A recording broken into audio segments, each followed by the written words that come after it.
Avec vous sur Sud Radio pour le 10h midi. Je suis avec Xavier Hofer. Bonjour, vous êtes en ligne avec moi, vous êtes criminologue. Oui, c'est bien moi, je suis bien criminologue. Voilà, vous êtes bien criminologue. Je voulais vous avoir ce matin dans l'œil de l'expert pour évoquer ces phénomènes de bande. Tout le monde a été extrêmement choqué par les images de l'agression du jeune Yuri.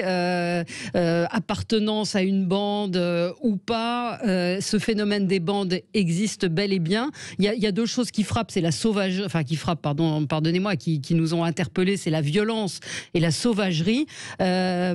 Qu'est-ce que vous en avez pensé de ces images? Vous n'avez pas été surpris? C'est-à-dire le fait qu'on ait pu avoir accès à ces images nous mettre le doigt sur une réalité qui est hélas banale?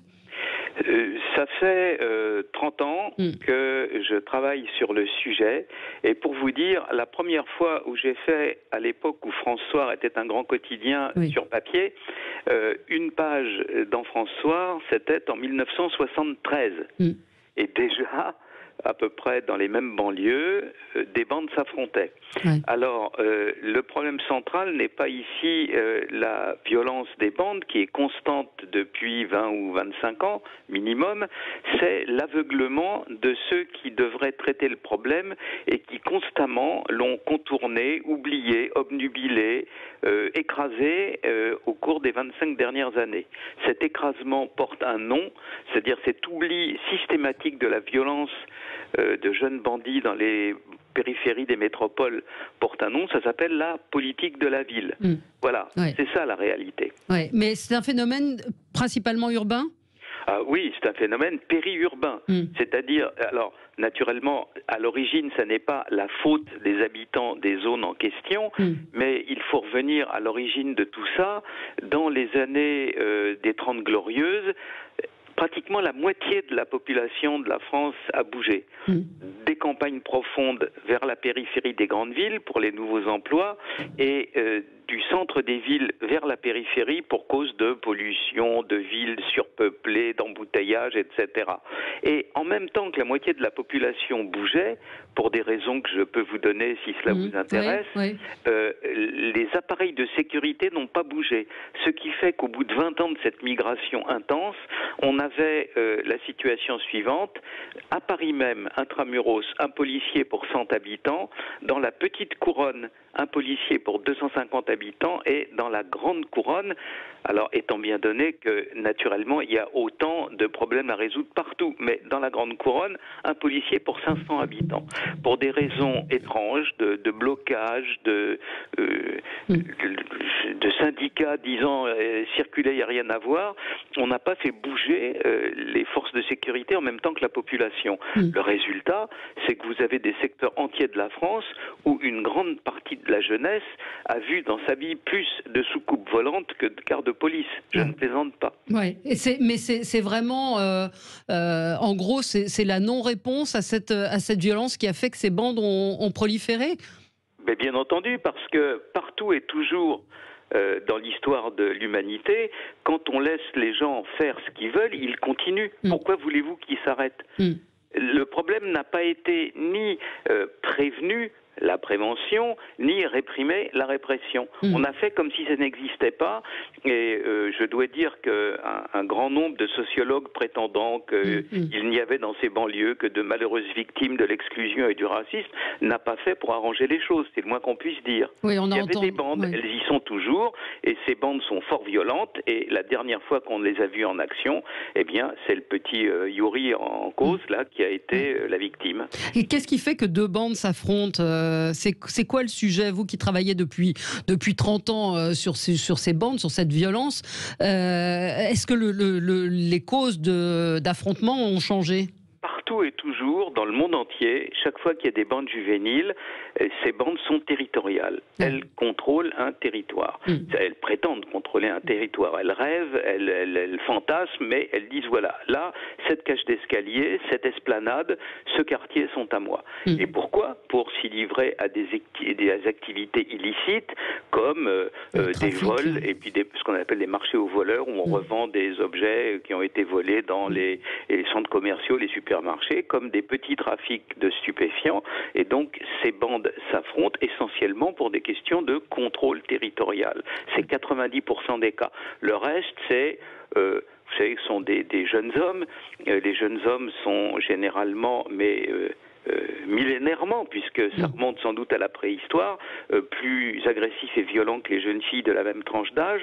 Alors, le mauvais regard, t'as regardé ma copine, ça c'est 10%. Mais 90%, c'est les affrontements de territoire. Alors, les bandes en question se donnent des rendez-vous sur les réseaux sociaux pour régler leurs comptes, et comme elles ne sont pas uniquement les bandes en question peuplées de docteurs en droit et de génies de la détection, ils font entre guillemets des erreurs judiciaires, et une bande tombe sur un gamin, le petit Yuri, qu'ils prennent pour un gamin de la bande d'en face, et ils le lynchent. Voilà comment les choses se produisent. Ouais, la violence qu'on a pu voir vous a interpellé.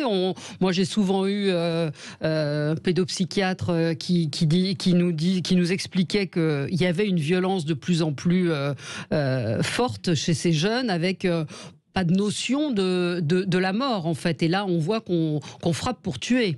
Mais d'abord, les adolescents sont toujours extrêmement violents. Songez aux guerres en Afrique où il y a des enfants et des adolescents. Ils sont...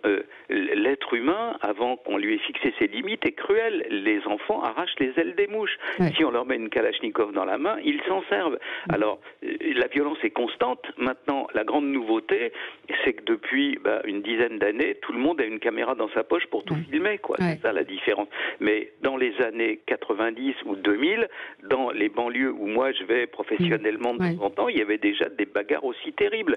Et puis, si on peut dire, dans tout son malheur, le petit Yuri a eu de la chance, puisque pas même une semaine auparavant, en Seine-Saint-Denis, un garçon à peine plus âgé était poignardé à mort de 30 coups de couteau. Vous vous rendez compte de la violence?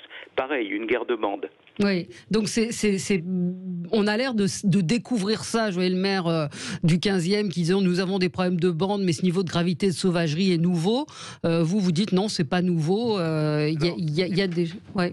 C'est pas nouveau, mais pareil, une des bases de la criminologie, c'est une espèce de théorème qui est tout bête et tout simple, qui dit les malfaiteurs ne s'arrêtent que quand on les arrête. Vous avez ici, par exemple, à Vanves, une bande qu'on laisse proliférer, et à la fin, elle agrandit son territoire. Quand vous avez dans je ne fais naturellement pas de comparaison sur le fond, mais quand vous avez des commerçants, quand ils gagnent de l'argent, ils essayent de créer un deuxième magasin. Là, c'est pareil. Ce sont des gens qui, en proie à une sorte d'impunité, de sentiment d'impunité, étendent leur territoire, et naturellement, quand ils étendent leur territoire, ils se heurtent à d'autres bandes ou à d'autres individus qui veulent les en empêcher, et là, ils se battent. Quand c'est à 14 ans, c'est à coups de trique ou à coups de marteau.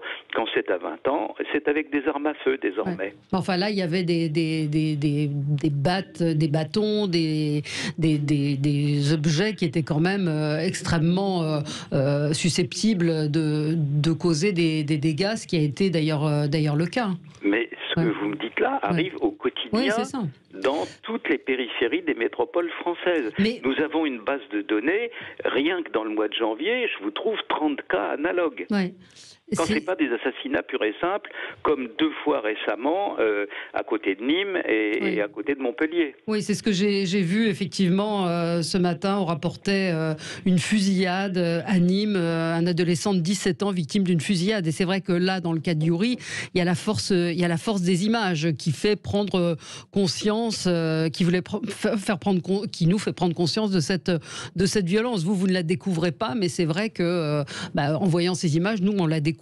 Nous qui ne sommes pas forcément confrontés à cela, on la découvre. Ségolène Royal voulait faire des centres de rétention pour ados. Est-ce que c'est une solution? Qu'est-ce qu'il faudrait faire? Mettre plus de policiers? Vous dites, en fait, on a laissé faire. Est-ce que c'est pas trop tard si on est vraiment pessimiste? Qu'est-ce qu'il faut faire? Pardonnez-moi, Valérie, mais le problème, c'est pas de mettre plus de policiers, c'est de mettre des policiers tout court. Ils n'y sont pas. Oui, c'est vrai.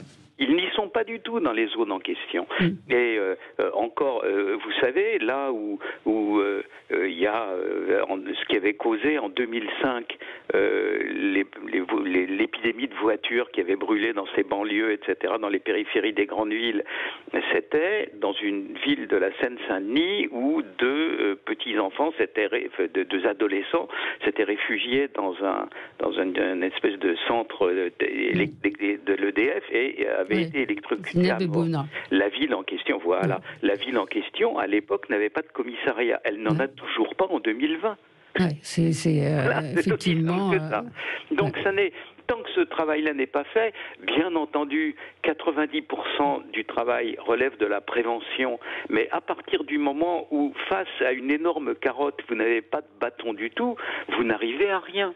Voilà des gens qui sont, pour certains, engagés dans des bandes dont les activités sont criminelles depuis des années, vous n'allez pas les faire sortir de cette activité criminels uniquement en leur offrant des bonbons. Ouais. Et je crois que c'est un député qui a évoqué, ou c'est un conseiller de Paris, je ne sais plus, qui a évoqué le manque de sport, qui aurait expliqué cette violence. Il y a toujours des gens pour trouver des excuses. Non, oui, c'est pas. Je veux dire, ce que dit ce monsieur est naturellement pertinent pour 90% de la jeunesse. Le problème, c'est que même si vous faites faire du sport, c'est naturellement fort bon pour l'ensemble de la jeunesse. De même qu'en général, dans la vie, il vaut mieux être riche et bien portant que pauvre et malade. Donc, mais là n'est pas la question. Le problème, c'est ceux qui sont engagés dans des activités illicites et que ces histoires de sport ou de colonies de vacances ou quoi fait rigoler. Quand on leur parle, vous savez, moi je vais dans les banlieues en question, il m'arrive de rencontrer des gens. Et en tant que criminologue, je risque rien. Ils me trouvent intéressant. Je peux parler avec eux. Et puis, il y a les faits vus à la télé aussi. On t'a vu chez Calvi, etc. Donc voilà, j'arrive à discuter. Mais ils sont effrayants dans le sens où quand on parle ensemble, ils sont gentils comme tout. Alors comme ils sont pratiquement illettrés et qu'ils regardent beaucoup la télé, ils m'appellent professeur comme dans les séries américaines. Alors professeur, tu veux un café, etc. Et au bout d'un quart d'heure, ils sont capables brutalement de passer à une violence extrême. Pas sur moi. Ils me considèrent comme un petit vieux inoffensif, mais ils sont capables entre eux, en même temps, et le passage de l'un à l'autre se fait en une seconde. Si ça se trouve, une minute avant de lyncher Yuri, ils étaient en train de rigoler, de s'amuser et tout, mais ils sont capables, comme on l'est dans cette tranche d'âge, quand on n'a pas de limite, on peut passer de l'un à l'autre très vite. Donc il faut des limites. Merci beaucoup Xavier Hofer d'avoir été avec nous et d'avoir évoqué de façon extrêmement claire ce phénomène des bandes. Merci.